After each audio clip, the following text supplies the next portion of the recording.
ಸ್ನೇಹಿತರೆ, ಮೀಡಿಯಾ ಮಾಸ್ಟರ್ಸ್ಗೆ ಸ್ವಾಗತ ಸುಸ್ವಾಗತ. ಗೆಳೆಯರೆ, ಜಗತ್ತಿನ ದೊಡ್ಡಣ್ಣ ನಾನೇ ಅಂತ ಬೀಗೋ ಅಮೆರಿಕ ಇಡೀ ವಿಶ್ವದ ನಾನಾ ಭಾಗಗಳಲ್ಲಿ ಸೇನೆಯನ್ನಿಟ್ಟಿದೆ. ಯಾವ ದೇಶದಲ್ಲಿ ಯಾವ ಸಮಸ್ಯೆ ಆದರೂ ಅಲ್ಲಿ ಅಮೆರಿಕ ಇರುತ್ತೆ.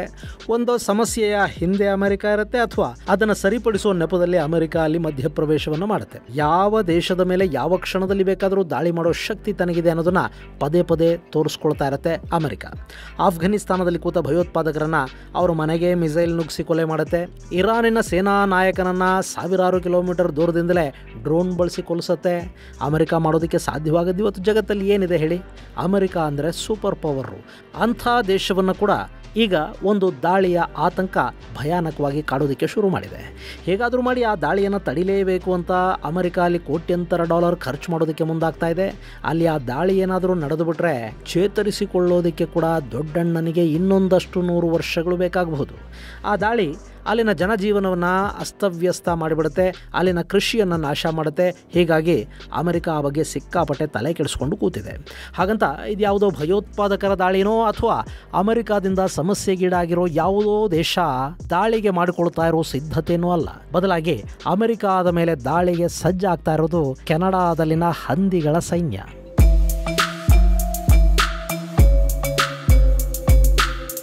ನೀವು ಕೇಳಿಸ್ಕೊಳ್ತಾ ಇರೋದು ಸರಿಯಾಗೇ ಇದೆ. ಅಮೆರಿಕಾದ ಮೇಲೆ ಭಯೋತ್ಪಾದಕರ ದಾಳಿ ಆಗ್ತಾ ಇಲ್ಲ, ಅಲ್ಲಾಗ್ತಾ ಇರೋದು ಹಂದಿಗಳ ದಾಳಿ. ಅದನ್ನು ನಿಯಂತ್ರಿಸೋದಕ್ಕೆ ಅಮೆರಿಕ ತನ್ನ ಗಡಿಗಳನ್ನು ಭದ್ರಪಡಿಸ್ಕೊಳ್ತಾ ಇದೆ. ಈ ಬಗ್ಗೆ ಕೆನಡಾಕ್ಕೂ ಅಮೆರಿಕ ಎಚ್ಚರಿಕೆಯನ್ನು ಕೊಟ್ಟಿದೆ. ನಿಮ್ಮ ಕಡೆಯಿಂದ ಹಂದಿಗಳು ನಮ್ಮ ಕಡೆಗೆ ಬಾರದ ಹಾಗೆ ಗಡಿಗಳನ್ನು ಭದ್ರಪಡಿಸಿ ಅಂತ ಅವರಿಗೂ ತಿಳಿಸಿದೆ. ಈ ಹಂದಿಗಳನ್ನು ನಿಯಂತ್ರಿಸೋದಕ್ಕೆ ಕೆನಡಾ ಹಾಗೂ ಅಮೆರಿಕಾಗಳು ಹೆಲಿಕಾಪ್ಟರ್ಗಳನ್ನು ಬಳಸ್ತಾ ಇವೆ. ಅಂದರೆ ಅಲ್ಲಿ ಈ ಹಂದಿಗಳ ಸೈನ್ಯ ಇನ್ನೆಷ್ಟು ಬಲಿಷ್ಠವಾಗಿರಬೇಕು ಅನ್ನೋದನ್ನು ಒಂದ್ಸರಿ ಊಹೆ ಮಾಡ್ಕೊಳ್ಳಿ. ಹಾಗಾದರೆ ಏನಿದು ಹಂದಿಗಳ ಭಯೋತ್ಪಾದನೆಯ ಕಥೆ? ಇದಕ್ಕೆ ಅಮೆರಿಕ ಹೆದರ್ತಾ ಇರೋದು ಯಾಕೆ? ಇಲ್ಲಿ ಮುಂದಾಗಲಿರೋ ಸಮಸ್ಯೆಗಳು ಏನು ಅನ್ನೋದ್ರ ಬಗ್ಗೆ ಒಂದಷ್ಟು ಮಾಹಿತಿಯನ್ನ ನಾವಿಲ್ಲಿ ನೋಡೋಣ. ಬೇರೆ ಮನುಷ್ಯನ ನಾಶಕ್ಕೆ ಬೇರೆ ಏನೂ ಬೇಕಾಗೇ ಇಲ್ಲ. ಅವನ ಅತಿ ಆಸೆನೇ ಅವನನ್ನು ನಾಶ ಮಾಡಿಬಿಡುತ್ತೆ. ಇಲ್ಲಿ ಆಗ್ತಾ ಇರೋದು ಕೂಡ ಅದೇನೆ. ಮೋಜಿಗಾಗಿ, ಆಹಾರಕ್ಕಾಗಿ ಸೃಷ್ಟಿಸಲ್ಪಟ್ಟ ಸೂಪರ್ ಹಂದಿಗಳು ಈಗ ಕೆನಡಾಗೆ ಸುಸ್ತು ಮಾಡಿಸಿ ಅಮೆರಿಕಾಗೆ ತಲೆನೋವು ಉಂಟು ಮಾಡ್ತಾ ಇವೆ. ಅಂದಹಾಗೆ ಈ ಹೈಬ್ರಿಡ್ ಹಂದಿಗಳ ಜರ್ನಿ ಆರಂಭ ಆಗಿದ್ದು 1980ರಲ್ಲಿ. ಈ ಜಗತ್ತು ಆಹಾರ ಉತ್ಪಾದನೆಗಾಗಿ ಏನೆಲ್ಲ ಮಾಡಿದೆ ಅನ್ನೋದು ನಿಮ್ಮಲ್ಲಿ ಸಾಕಷ್ಟು ಜನಕ್ಕೆ ಗೊತ್ತಿದೆ. ನಾವು ಹಸಿರು ಕ್ರಾಂತಿಯನ್ನು ಮಾಡಿದ್ವಿ, ಕ್ಷೀರ ಕ್ರಾಂತಿಯನ್ನು ಮಾಡಿದ್ದೀವಿ. ಅದೇ ರೀತಿ ಚೈನಾ ಮತ್ತು ಪಶ್ಚಿಮದ ದೇಶಗಳು ಮಾಂಸಕ್ಕಾಗಿ ಹೈಬ್ರಿಡ್ ತಳಿಗಳನ್ನು ಸೃಷ್ಟಿ ಮಾಡಿರೋದು ಗುಟ್ಟಾಗಿ ನೋಡೋದಿಲ್ಲ. ಇವತ್ತು ನಾವು ಅಚ್ಚರಿಯಿಂದ ನೋಡುವ HF ಹಸುಗಳಿವೆಯಲ್ಲ, ಅವು ಕೂಡ ಮೊದಲು ಸೃಷ್ಟಿಯಾಗಿದ್ದು ಮಾಂಸಕ್ಕಾಗಿಯೇ.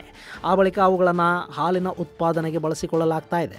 ಈ ಹಸುಗಳು ಕೂಡ ಹೈಬ್ರಿಡ್ ತಳಿಗಳೇ. ಸೊ ಒಂದು ಹೈಬ್ರಿಡ್ ತಳಿ ಯಶಸ್ವಿಯಾದ ನಂತರ ಮತ್ತೊಂದನ್ನು ಪರಿಚಯಿಸದೇ ಇರೋದಕ್ಕೆ ಮನುಷ್ಯನಿಗೆ ಸಾಧ್ಯನೇ ಆಗೋದಿಲ್ಲ. ಹೀಗಾಗಿ ಅಮೆರಿಕ ಮತ್ತು ಕೆನಡಾ ಸಂಶೋಧಕರು 1980ರ ದಶಕದಲ್ಲಿ ಯುರೋಪ್ನ ಕಾಡು ಹಂದಿಗಳನ್ನು ಹಾಗೂ ಸಾಮಾನ್ಯವಾಗಿ ನಾಡಲ್ಲಿ ಸಿಗುವ ಹಂದಿಗಳನ್ನು ಸೇರಿಸಿ ಈ ಕುಲಾಂತರಿ ಹಂದಿಗಳ ತಳಿಯೊಂದನ್ನು ಸೃಷ್ಟಿ ಮಾಡಿದರು. ಇವುಗಳನ್ನು ಕೆನಡಾ ಬರಮಾಡಿಕೊಳ್ತು. ಯಾಕೆಂದ್ರೆ ಅವರಿಗೆ ಮಾಂಸ ಮತ್ತು ಮೋಜಿನ ಅವಶ್ಯಕತೆ ಇದು ಬೇಕಾಗಿತ್ತು. ಈ ಕುಲಾಂತರಿ ಹಂದಿಗಳನ್ನು ಕೆನಡಾದ ದಕ್ಷಿಣ ಭಾಗದಲ್ಲಿ ಅಂದರೆ ಅಮೆರಿಕಾದ ಗಡಿ ಭಾಗದಲ್ಲಿ ಬಿಡಲಾಯಿತು. ಆ ಬಳಿಕ ಅವುಗಳನ್ನು ಬೇಟೆಯಾಡುವ ಚಾಳಿಗೆ ಕೆನಡಿಯನ್ನರು ಬಿದ್ದರು. ಮೊದಲಿಗೆ ಇದೊಂಥರ ಮಜಾ ಕೊಡ್ತಾ ಇತ್ತು. ಆದರೆ 2000ದ ಹೊತ್ತಿಗೆ ಅಂದರೆ 2 ದಶಕಗಳು ಕಳೆಯೋದರ ಒಳಗಾಗಿ ಅಲ್ಲಿನ ಪರಿಸ್ಥಿತಿನೇ ಬದಲಾಗಿ ಹೋಯಿತು. ಈ ಹಂದಿಗಳು ತುಂಬ ವಿಚಿತ್ರವಾಗಿ ಬೆಳೆಯೋದಕ್ಕೆ ಶುರು ಮಾಡಿದ್ವು. ಅವು ಸಾಮಾನ್ಯ ಕಾಡು ಹಂದಿಗಳಿಗಿಂತ ತುಂಬಾ ಗಟ್ಟಿಮುಟ್ಟಾಗಿ ಬೆಳೆದ್ವು. ಒಂದು ವಯಸ್ಕ ಹಂದಿ 100 kgಗಳಷ್ಟು ತೂಗ್ತಾ ಇತ್ತು. ಇವು ಎಷ್ಟು ಶಕ್ತಿಶಾಲಿಯಾಗಿದ್ವು ಅಂದರೆ ಈ ಹಂದಿಗಳ ಬೇಟೆ ಕೂಡ ಕಷ್ಟ ಆಗೋದಕ್ಕೆ ಶುರುವಾಯಿತು. ಜೊತೆಗೆ ಇವು ಸಂತಾನೋತ್ಪತ್ತಿಯಲ್ಲಿ ಕೂಡ ಸಾಮಾನ್ಯ ಹಂದಿಗಳನ್ನು ಮೀರಿಸೋದಕ್ಕೆ ಶುರು ಮಾಡಿದ್ವು. ಹೀಗಾಗಿ ಇವುಗಳ ಸಂಖ್ಯೆಯೂ ಹೆಚ್ಚಾಗ್ತಾ ಹೋಯಿತು. ಆರಂಭದಲ್ಲಿ 100-200ರಷ್ಟಿದ್ದ ಈ ಕುಲಾಂತರಿ ಹಂದಿಗಳು 2000ದ ಹೊತ್ತಿಗೆ ಮಿಲಿಯನ್ ಲೆಕ್ಕದಲ್ಲಿ ಕಾಣಿಸ್ಕೊಂಡ್ವು. ಜನ ಇವುಗಳನ್ನು ತಿನ್ನೋದಕ್ಕೆ ಶುರು ಮಾಡಿದರೂ ಕೂಡ ಎಷ್ಟು ಅಂತ ತಿಂತಾರೆ ಹೇಳಿ? ಹೀಗಾಗಿ ಅಲ್ಲಿ ಹಂದಿಗಳ ಸಂಖ್ಯೆ ಬೆಳೀತಾ ಹೋಯಿತು ಮತ್ತು ಇದರ ದುಷ್ಪರಿಣಾಮ ಕೃಷಿ ಕ್ಷೇತ್ರದ ಮೇಲೆ ಆಗೋದಕ್ಕೆ ಶುರುವಾಯಿತು. ಈ ಹಂದಿಗಳು ರೈತರ ಜಮೀನುಗಳ ಮೇಲೆ ಬಿದ್ವು. ಅಲ್ಲಿನ ಬೆಳೆ ಇವುಗಳ ಪಾಲಾಯಿತು. ಇದು ಕೆನಡಾನ ಭಾರೀ ಸಮಸ್ಯೆಗೆ ದೂಡ್ತು. ಯಾವಾಗ ಇಲ್ಲಿ ಸಮಸ್ಯೆ ಹೆಚ್ಚಾಯಿತೋ ಸರ್ಕಾರ ಅಲ್ಲಿ ಬೇಟೆಗೆ ಅವಕಾಶವನ್ನು ಮಾಡಿಕೊಡ್ತು. ಜನ ಕೂಡ ಮೋಜಿಗೆ ಬಿದ್ದರು. ಹಂದಿ ಬೇಟೆ ಅನ್ನೋದು ಒಂಥರ ಹುಚ್ಚಾಯಿತು. ಒಂದು ಹಂದಿ ಹೊಡೆದ್ರೆ ಅದು 100-110 kg ತೂಗುತ್ತೆ. ಅದರ ಮಾಂಸವನ್ನು ಜನ ಎಷ್ಟು ಅಂತ ತಿಂತಾರೆ? ಇನ್ನು ಹಂದಿಗಳೇನು 1-2 ಮರಿ ಹಾಕತ್ವಾ? ಒಂದು ಹಂದಿ ಒಂದು ಸರಿಗೆ 10-14 ಮರಿಗಳಿಗೆ ಜನ್ಮ ಕೊಡುತ್ತೆ. ಹಾಗೆ ವರ್ಷಕ್ಕೆ 2-3 ಬಾರಿ ಕೂಡ ಅದು ಮರಿ ಹಾಕತ್ತೆ. ಹೀಗಾಗಿ ಏನೇ ಬೇಟೆ ಆಡಿದರೂ ಕೂಡ ಅವುಗಳ ಸಂತತಿಯನ್ನು ಕಡಿಮೆ ಮಾಡೋದಕ್ಕೆ ಕೆನಡಾದ ಸರ್ಕಾರಕ್ಕೂ ಸಾಧ್ಯ ಆಗಲಿಲ್ಲ. 2015 ಹೊತ್ತಿಗೆ ಕೆನಡಾದಲ್ಲಿ ಕುಲಾಂತರಿ ಹಂದಿಗಳ ಸಂಖ್ಯೆ ಅಲ್ಲಿನ ಜನಸಂಖ್ಯೆಯ 25% ಅಂದರೆ ನೀವು ನಂಬಲೇಬೇಕು. ಅವತ್ತಿಗೇನೆ ಸರಿಸುಮಾರು 6 ಮಿಲಿಯನ್ನಷ್ಟು ಹಂದಿಗಳಲ್ಲಿ ಲೆಕ್ಕಕ್ಕೆ ಸಿಕ್ಕಿದ್ವು.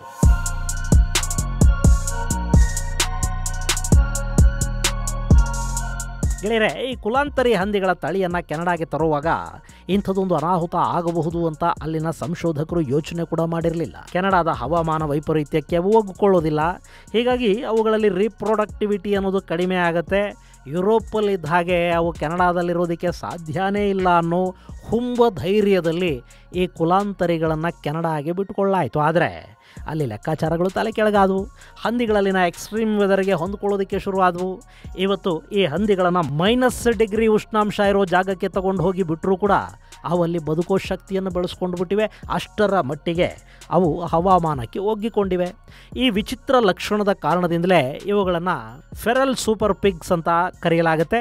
ಈ ಹಂದಿಗಳ ಕಾಟ ಕೆನಡಾದ ಆಲ್ಬರ್ಟಾ, ಸಾಕ್ಚೆವಾನ್ ಹಾಗೂ ಮ್ಯಾನಿಟೋಬಾಗಳಲ್ಲಿ ಹೆಚ್ಚಾಗಿ ಕಂಡು ಬರ್ತಾ ಇದೆ. ಅಂದ್ರೆ ಅಮೆರಿಕಾದ ಗಡಿಗೆ ಹೊಂದಿಕೊಂಡಿರುವ ಕೆನಡಾದ ರಾಜ್ಯಗಳಲ್ಲಿ ಈ ಹಂದಿಗಳು ತುಂಬಾ ಹೆಚ್ಚಾಗಿ ಕಾಣಿಸ್ಕೊಳ್ಳೋದಕ್ಕೆ ಶುರುವಾಗಿವೆ. ಇನ್ನು ಈ ಹಂದಿಗಳಿಂದ ಸುಮಾರು 80 ರೀತಿಯ ಕಾಯಿಲೆಗಳು ಬರುತ್ತವೆ ಅಂತ ಹೇಳಲಾಗ್ತಾ ಇದೆ. ಇದು ಕೆನಡಿಯನ್ನರಲ್ಲಿ ಭಯವನ್ನ ಹೆಚ್ಚು ಮಾಡ್ತಾ ಇದೆ. ಹಂದಿ ಜ್ವರ ಸೇರಿದ ಹಾಗೆ ಇವುಗಳ ಕಾಲು, ಬಾಯಿ ಸೇರಿದ ಹಾಗೆ ದೇಹದ ನಾನಾ ಭಾಗಗಳಿಂದ ರೋಗಗಳನ್ನ ಈ ಹಂದಿಗಳು ಹರಡುತ್ತವೆ. ಇದರಿಂದಾಗಿ ಕೆನಡಾದಲ್ಲಿ ಹಂದಿ ಫಾರಂಗಳನ್ನ ನಡೆಸ್ತಾ ಇರೋರು ಕೂಡ ಸಮಸ್ಯೆಗೀಡಾಗ್ತಾ ಇದ್ದಾರೆ. ಹಂದಿ ಮಾಂಸವನ್ನ ರಫ್ತು ಮಾಡುವ ದೇಶಗಳ ಪಟ್ಟಿಯಲ್ಲಿ ಇವತ್ತು ಕೆನಡಾ ಅಗ್ರಸ್ಥಾನವನ್ನು ಪಡ್ಕೊಳ್ಳುತ್ತೆ. ಅಲ್ಲಿಂದ ಬೇರೆ ಬೇರೆ ದೇಶಗಳಿಗೆ ಹಂದಿ ಮಾಂಸ ರಫ್ತಾಗುತ್ತೆ ನೋಡಿ, ಅಲ್ಲಿ ಕೂಡ ಕಾಯಿಲೆಗಳು ಉಂಟಾಗ್ತಾ ಇವೆ. ಇನ್ನು ಇಲ್ಲಿಯವರೆಗೆ ಇದು ಕೆನಡಾದ ಸಮಸ್ಯೆಯಾಗಿ ಮಾತ್ರ ಕಾಣ್ತಾ ಇತ್ತು. ಆದರೆ ಈಗ ಈ ಹಂದಿಗಳು ಅಮೆರಿಕಾದ ಉತ್ತರದ ರಾಜ್ಯಗಳಿಗೆ ದಾಂಗುಡಿ ಇಡೋದಕ್ಕೆ ಪ್ರಯತ್ನ ಪಡ್ತಾ ಇವೆ. ಇವು ಎಲೆಕ್ಟ್ರಿಕ್ ಫೆನ್ಸಿಂಗ್ಗೆ ಕೂಡ ಬಗ್ತಾ ಇಲ್ಲ ಅನ್ನೋದು ಅಮೆರಿಕಾದ ತಲೆನೋವಿಗೆ ಕಾರಣವಾಗ್ತಾ ಇರೋ ಅಂಶ.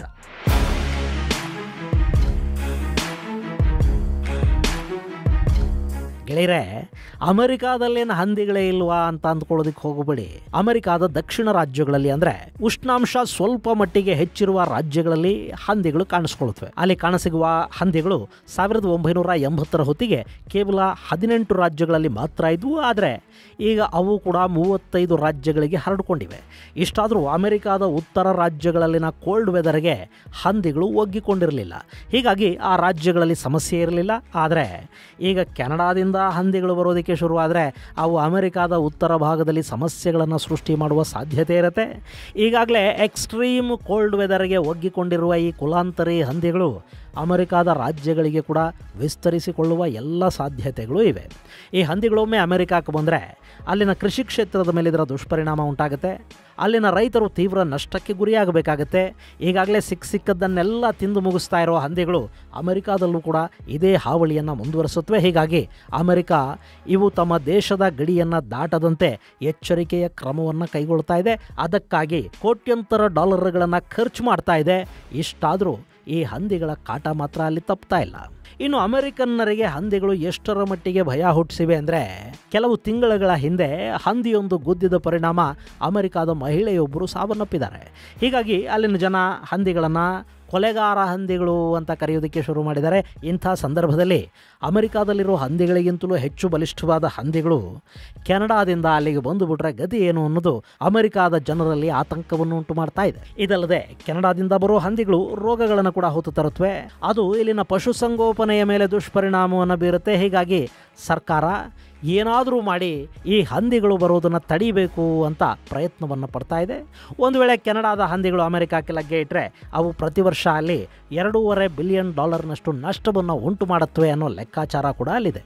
ಇನ್ನಿವುಗಳಿಂದ ಆಗುವ ಮತ್ತೊಂದು ಸಮಸ್ಯೆ ಅಂದರೆ ಅಳಿವಿನ ಅಂಚಲ್ಲಿರುವ ಸಣ್ಣ ಸಣ್ಣ ಪ್ರಾಣಿ ಪ್ರಭೇದಗಳು ಕೂಡ ಈ ಹಂದಿಗಳಿಂದ ನಾಶವಾಗಿ ಬಿಡುತ್ತೆ ಅನ್ನೋದು. ಗೆಳೆಯರೆ, ಈ ಹಂದಿಗಳು ಸಸ್ಯಗಳನ್ನು ತಿನ್ನುವ ಸಂದರ್ಭದಲ್ಲಿ ಭೂಮಿಯೊಳಗಿನ ಕ್ರಿಮಿಕೀಟಗಳನ್ನು ಕೂಡ ತಿಂದು ಮುಗಿಸುತ್ತವೆ.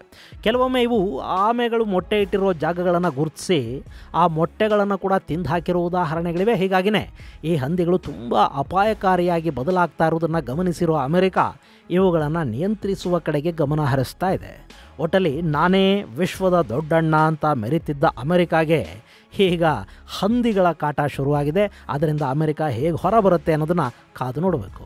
ಇದು ಗೆಳೆಯರೆ ಅಮೆರಿಕಾದ ಮೇಲೆ ದಾಳಿಗೆ ಸಿದ್ಧವಾಗಿರುವ ಹಂದಿಗಳ ಸೈನ್ಯದ ಕುರಿತಾದ ಒಂದಷ್ಟು ಮಾಹಿತಿ. ಮುಂದಿನ ಸಂಚಿಕೆಯಲ್ಲಿ ಮತ್ತಷ್ಟು ವಿಶೇಷಗಳ ಜೊತೆ ಮತ್ತೆ ಭೇಟಿಯಾಗೋಣ. ಅಲ್ಲಿವರೆಗೆ ಜೈ ಹಿಂದ್, ಜೈ ಕರ್ನಾಟಕ.